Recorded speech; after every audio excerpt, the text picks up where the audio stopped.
Kamusta ka sa inyo, mga Papa Senpais? Oh, 'di ba? May tawag na ako sa inyo, mga Papa Senpais na. Puta.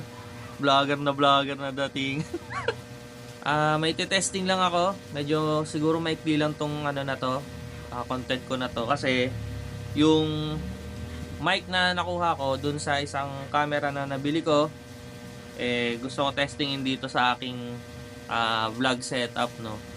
So, kasi yung camera na yun, hindi ko talaga siya gagamitin for vlogging. So, gagamitin ko siya for photography tsaka videography.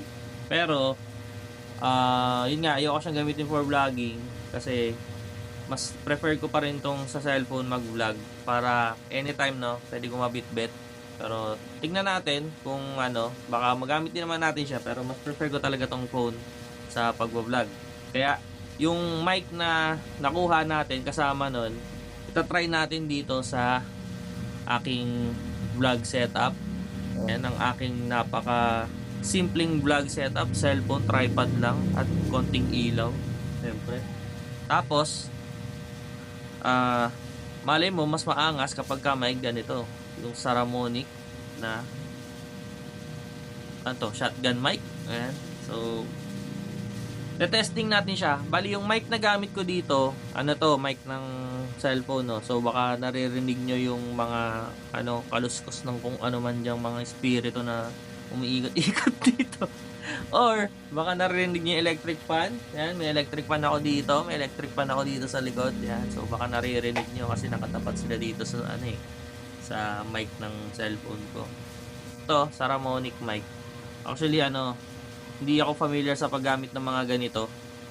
Kaya gusto ko i-testing kung may difference ba. Kasi kung baka naman mas maganda pala to kapag may ganito. Or may isa kasi akong ginagamit na mic. Baka napapansin nyo minsan, may nakadikit ako na itim dito. Gamit ko kasi yun. Bluetooth na wireless mic. Kaso, yun nga, nalolobat siya pagka tagal-tagal.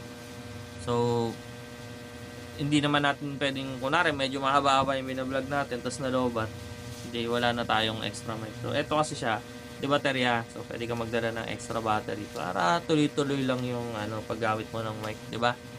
Kaya sana mas okay sana to. Kaya testingin na natin, dami ko sinasabi. Nakakabit na yung mic, kabit na natin yung mic, nasa ibabaw siya nitong cellphone ko. Ang distansya ko nasa nasa isang ruler eh. So mga 12 inches, 16 inches, no? Tingnan na natin.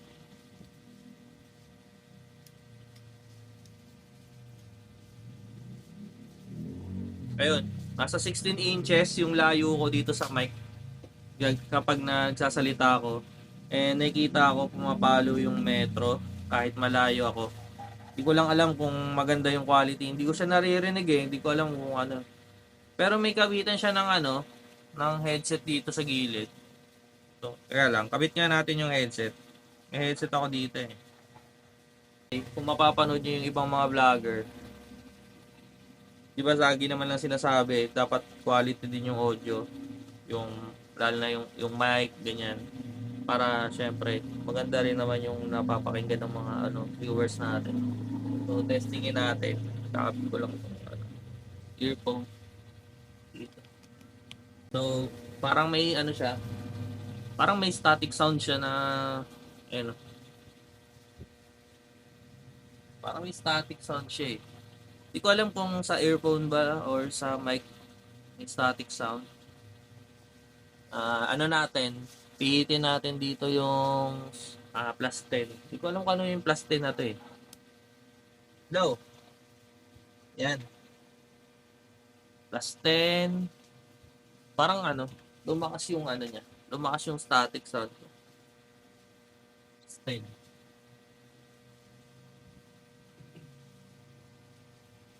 Tapos yung dito sa likod, pihitin natin to. And parang yung straight line sa likod.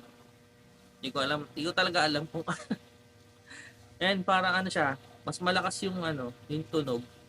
Pero mas malakas din yung parang static sound. Hindi ko alam kung maririnig to dito sa video. Hindi ko alam kung maririnig sa video. Pero may static sound siya dito sa headset ko. Pag gumagano. Hindi ko alam sa headset ko ba or ano. Ayan. So, alam niyo naman kanina, 'di ba, kung ano yung tunog nung nakaano lang tayo, built-in mic. Ito, nakakabit na yung sa Ramone. Tapos, pinihit ko yung plus 10, tsaka yung sa likod na may straight line. Ayan. So, balik natin sa zero. Ito, yung nasa gilid. Ayan. So, medyo ano siya. Medyo tumahimik ng konti. Pero nandun pa rin yung nandun pa rin yung static line. Ay, static sound. Nandun pa rin yung static sound niya. Teka lang.